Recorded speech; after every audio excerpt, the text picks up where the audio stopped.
Over the past decade, calls to end gender-based violence have reached fever pitch. However, it seems that little information is given to those that desire to change their ways. Having reached a point where he desperately wanted to change and not knowing where else to turn, Sibusiso Hlabangwane poured his heart out on social media, chronicling his own abuse and the abuse that he unleashed on those around him. Join us as we unpack his journey and what led him to wanting to stop.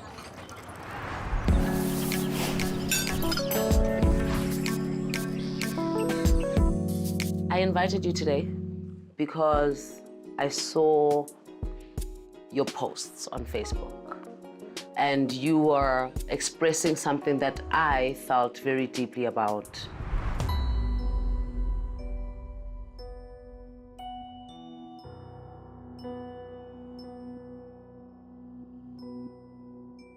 I firstly need to say, you're very brave because the honesty and the authenticity in which you were expressing yourself, Kulama post wako, it was almost as if you had gotten to a place where you just wanted to purge. So I literally wanted to have a conversation with you, sit down and understand, Swuguti, what could have driven you there? Because we all know 2020 literally made us sit down and reflect, and a lot of us had time to kind of decide which way you want to go. So on those posts, it looked like you were also at that point where you were trying to change your direction.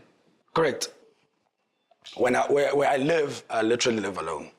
So during this lockdown period, I had a lot of time to really think and think deep about who I am, where I'm from, why I'm the person that I am. I'm not a pleasant person, so to speak, just to put it quite bluntly, yeah. So, and then I thought to myself, something is wrong here. This needs to change. Okay, so I grew up in Pimville, which is my hometown. I've pretty much lived there all my life. Middle-class family, middle-sized family of 5. All the toys, all the clothes, good food. You would never think that a person that comes from that sort of environment can come out and be bitter. Okay? However, I did become bitter. Throughout my life, I've always been anxious because I had a father figure that is very dominant, very violent. Even if I show my mom, screaming, smashing and breaking of things, and there's but nobody would come and knock and say, hey guys, what's going on? Nobody would intervene. And that's basically what happens in the community.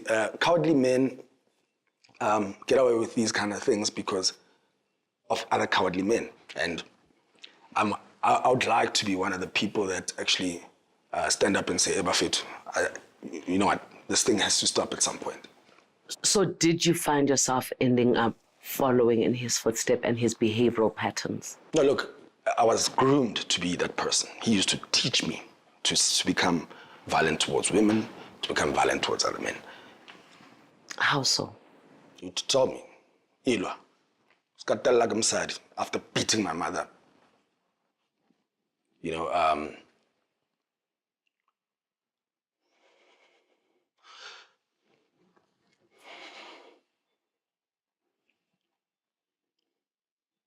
the only thing that my father's ever taught me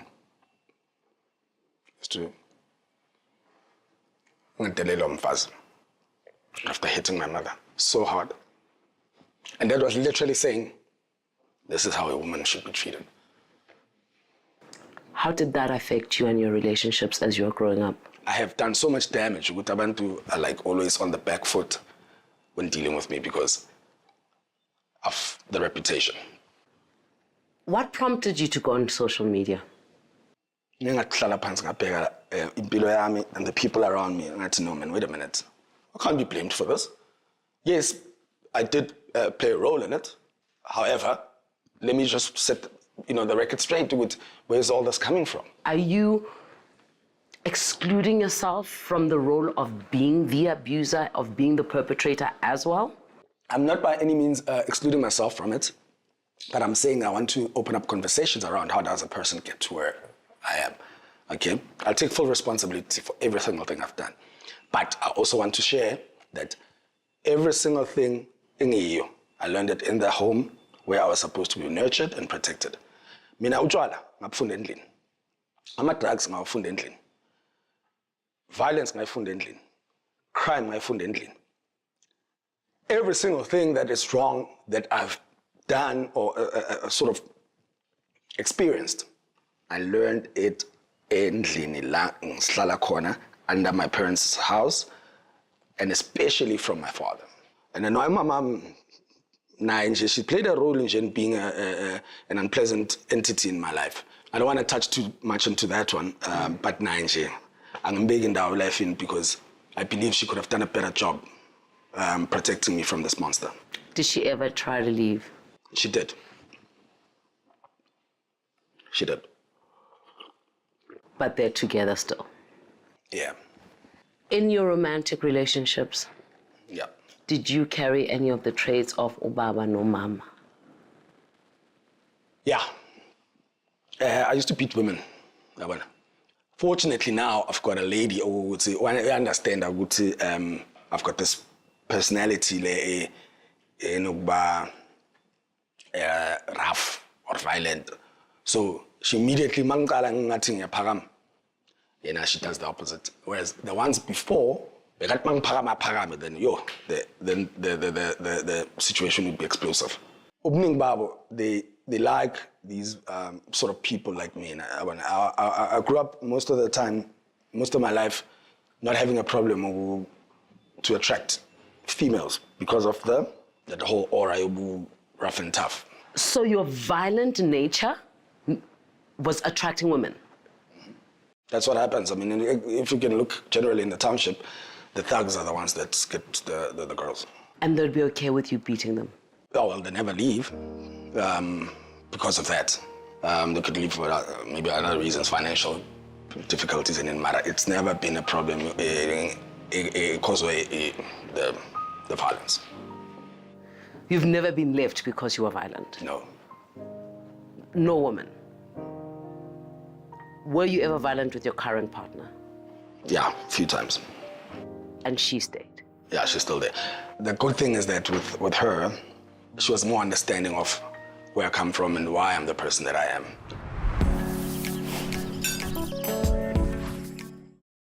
If I understand correctly, Sbu, the whole, one of the main reasons you posted on Facebook was because you had gotten to a point where you no longer want to continue being this person.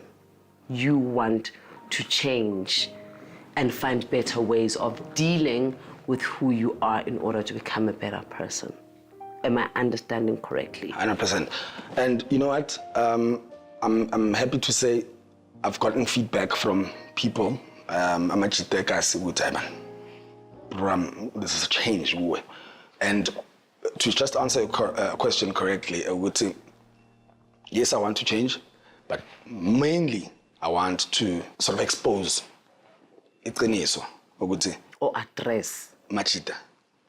Do not keep quiet about these things because we own these things.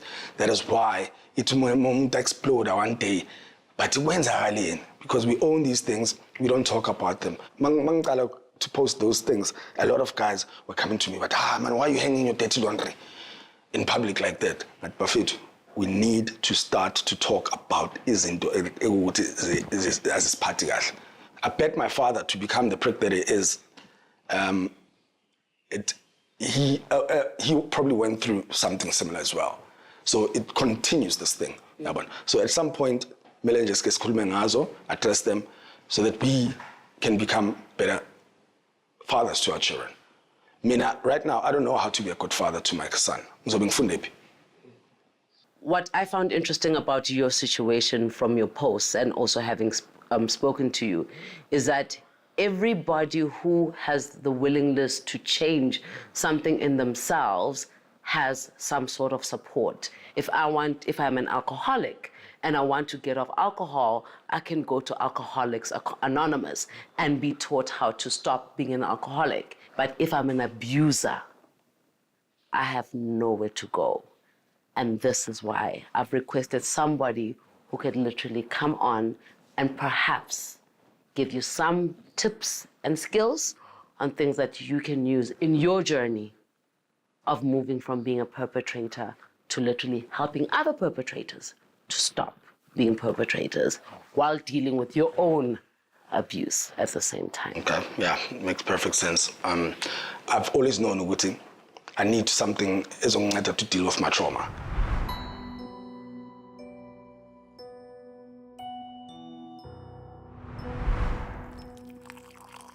So, Siskosi, the reason I asked you to come through and join us for high tea is because I saw a post, Awagasbu, on Facebook, where he was literally pouring his heart out to cyberspace, really.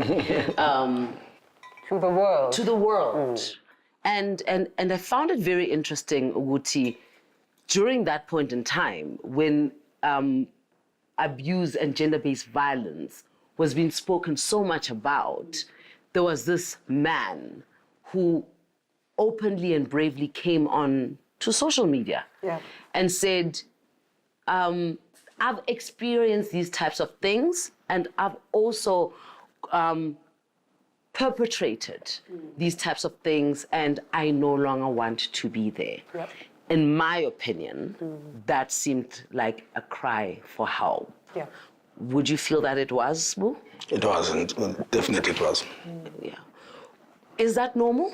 Well, it is normal and very unique and important because what it says is that it's a turning point in his life. And I think that is the best ever point that we want to work with. A person who has come to their own realization, ukuthi indlela engiyiyo, indlela engenza ngayo izinto, indlela engiphatha ngayo abantu in general, and maybe, you know, gender-based violence in particular is not the right way. Because it all begins with that realization. That's where it all begins. Without that, we don't get very far.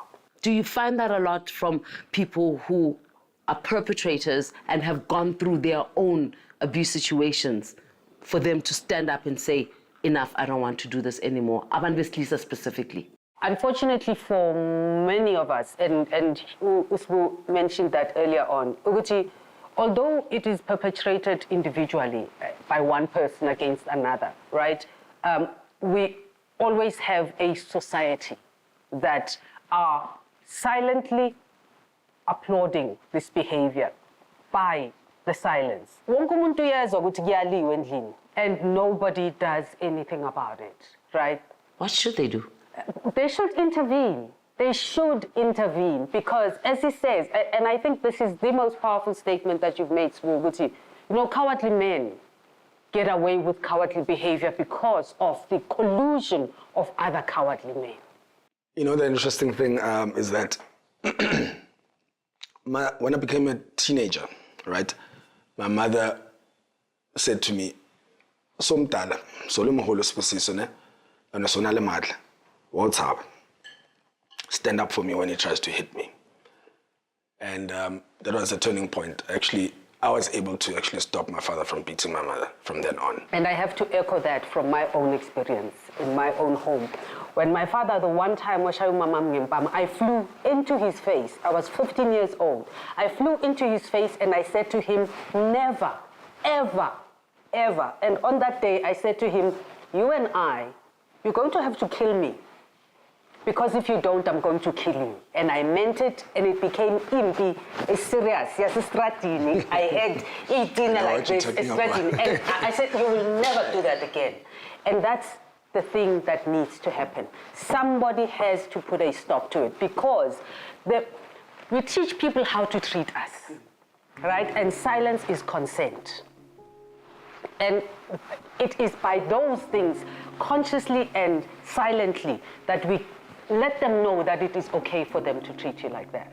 We are beginning to frown on these things more silently, but it's going to take people like Usbu to be at the forefront of things and be the voice that dares to talk about it. obviously, because we are going through this whole process of evolution as a society, and abantu abafana noSbu who say, I no longer want to do this type of thing. What do you do, Kos? Because it's one thing for Usbu to say, hey guys, this is what I did, this is what I went through, this is what is happening. Then what? Yeah. So you know, every story or every person has their own journey, life journey. So it is for everyone to walk back to the crime scene and to re-evaluate, to understand where it came from, right? Which is what he's done. Which is what he's done, yeah. It is useful to understand where things have come from, right? And so you have that conversation with yourself, but to also start having that conversation outside of yourself, you know, with your peers, with the people who were your key accomplices in being who you are. I'm curious, though, about Ubaba Kosapil. Yes. What is the possibility of having that conversation with him? And I'm not saying a confrontation. Yes. I'm talking about a conversation. And it is about having a conversation about, tell me about your childhood. A man-to-man, child to father conversation, that just become curious about what has it taken for my father to be the way that he is. You know, because this would be almost an impossible task, because this is a man who will never admit to his wrongs. And what I'm inviting you to consider is not a witch hunt or a guilt finding. Yeah. You know, you're going there to understand. Why? Why is that important? It is important because it humanizes his father, right? Without condoning his behavior. Because if we let things be, they become transgenerational. Or banjalo, unje. Loya mndeni unjalo. Exactly. Yeah, that sort of thing, right? And it takes someone to do something different for us to get a different result. Be friends with your father, and this is about beginning perhaps to have a relationship you've never had with him before. You seem nervous about it. I don't see that happening because this person that we're talking about is not a very he would be immediately defensive, he would be immediately wary, and there's no getting into that, man. I bet you, even my mom himself does not know ukuthi kuze kanjani this man abe kanje. Okay. I'm always one that says, while people are alive, we have an opportunity to talk. Because many a times, when people have died, we wish we had asked this, we wish we had asked that. So when we're talking about social evolution, it is about the opening of, you know, in Bible speak, they talk about curtain, the renting. It is the shift in consciousness. Yeah. That's our biggest ally on this journey. So you begin to light a candle into that darkness, right? You begin to light that candle, and the more you can know, the more light you're bringing in. So there's no point in barking at darkness. It never dispels darkness. Yes. You've got to bring light. Of course, yes. Yeah. You've got to bring light. So it is about beginning to removing the weeds and planting the seeds. But on a practical level, Kos, Yes. if I'm Sbu, what do I do? Because you're saying, go and start this conversation, no babwak, and he's saying this is inaccessible to him. So on a practical level, what does he do? There are things that can happen individually, and these are the things I'm talking about, but there are things that he would benefit from a professional conversation. So it's about learning a new skill, relational skill. And it's about having reflective moments with yourself and being able to identify, learn to look is a principle of learning to be on high alert at yourself. Because you are going to have to be your biggest ally on this journey. so that you're able to recognize those moments when you get set off, and be able to call your own time out. My personal journey of making the decision from moving from being an abuser to stop, because I was very abusive. I've said this over and over again. I was abusive towards my children. I was abusive towards my now ex-husband. I was an abusive human. I was abusive to everybody. And my personal journey of coming out of that started with me first confronting my abusers, which at that point in time were my parents, or my mom specifically, because she was physically abusive, hectically so, but she was physically abusive because her mom was physically abusive. And then we had to have that round table talk of this abuse can't continue anymore, because I was starting to perpetuate it on my children, specifically on my son, and I no longer wanted to be that person. So I was fortunate to have the opportunity of sitting my mother and my grandmother down and saying, I don't want to be this person anymore. And I am this person because of who you were to me. And now I am being this person to my son. And I don't want my son to be that person. The fact that you've started that process, I repeat, is commendable. What you also need to understand is that it's not a journey you can walk alone. You are going to need a lot of support. You are going to have to find new ways of doing things. You are going to have to find new friends, new circles to move within. And it is going to be a long journey, Sbo. I would be fascinated to know in the next year or 6 months how far you've gone in this journey. And I'm asking you not to give up. We need to be better, guys. Yeah. All of us.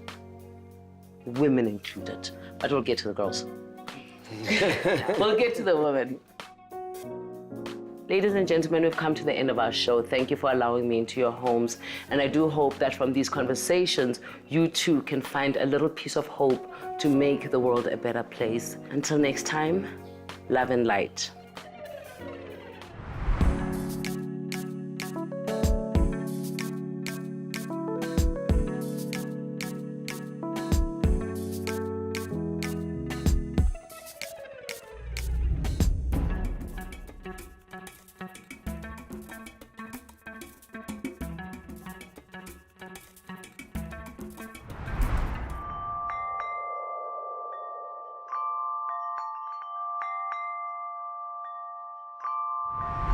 High Tea with Noni, in association with Kericho Gold Tea, supplied by Love Tea Time.